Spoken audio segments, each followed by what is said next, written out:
Chapter 21, Super Supportive, #taggart. Okay, here's my deep dark secret. My arm was fine. I hadn't felt pain for weeks. I was totally ready to go back to the lacrosse team. So what was the problem? I guess I was scared, not of re-injuring it. Lax was a tough game, but I was a tough guy. At least I thought I was.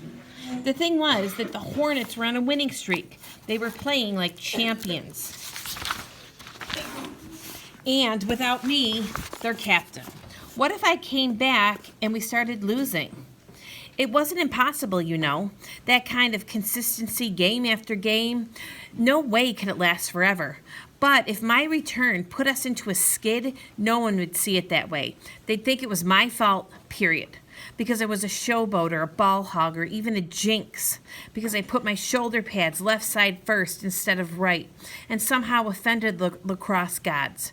Sports fans could be crazy superstitious that way. Or, and this one really hurt, people might say it was because I'd never been as good as I thought I was. So I stayed on the disabled list. I hadn't worn the sling in a while. People would have seen through that in a heartbeat. I sat on a bench with the players, giving them advice and encouragement.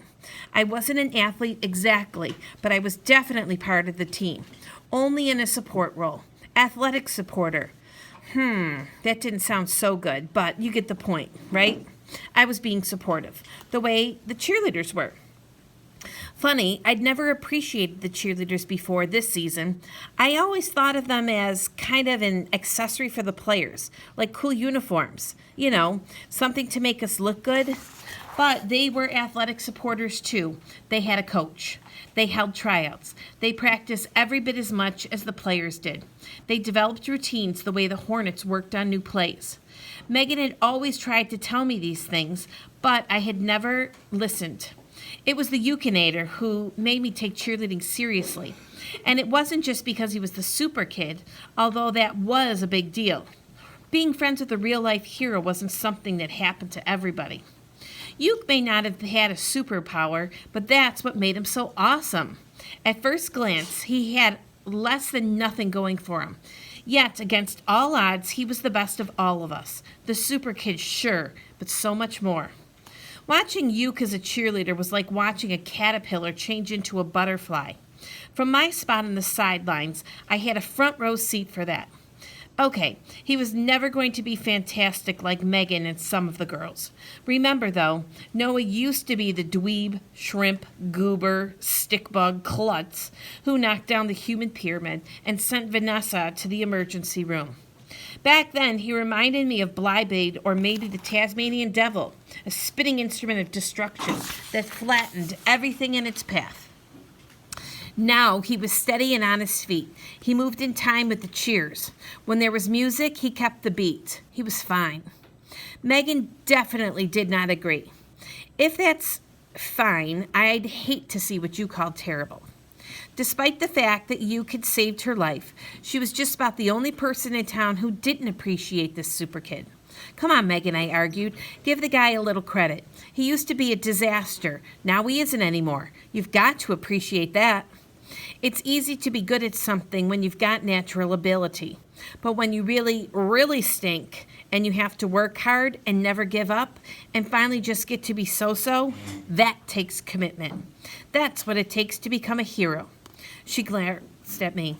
Oh, please. He's only so-so because I changed our routine to keep him at a safe distance, she snarled, and gave him things to do that he couldn't even screw up. Have a heart, Megan. He's a great guy, and not just because he saved your life. Might have saved my life, she corrected through clenched teeth. Look, I said, I make fun of him too. I hit his pants in gym class, the whole 9 yards, and I was wrong.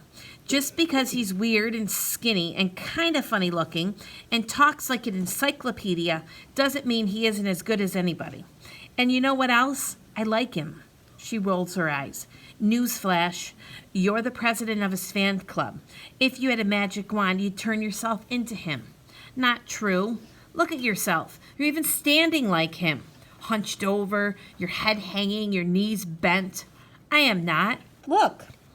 She whipped out her makeup compact and held up the mirror. Oh, man, she was right.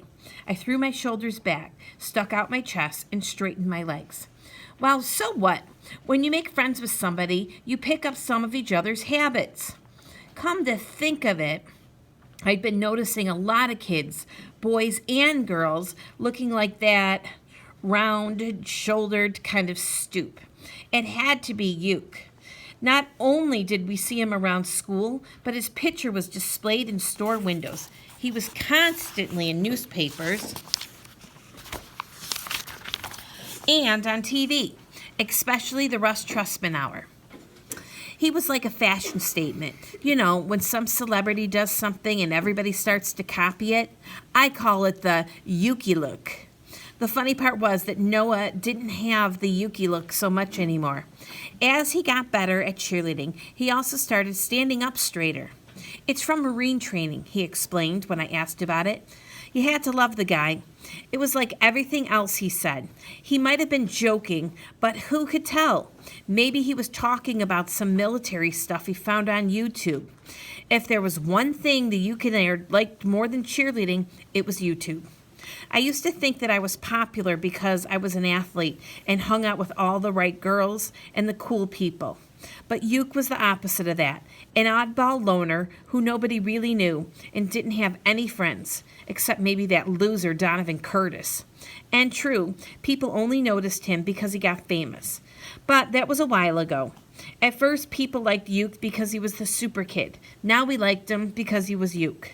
Soon, the governor would be coming to town to honor him. Governor Holland had never visited Hardcastle before, not even when he was running for office. But in a few short days, he'd be in our cafeteria, giving our Yukinator a medal. This was going to be epic.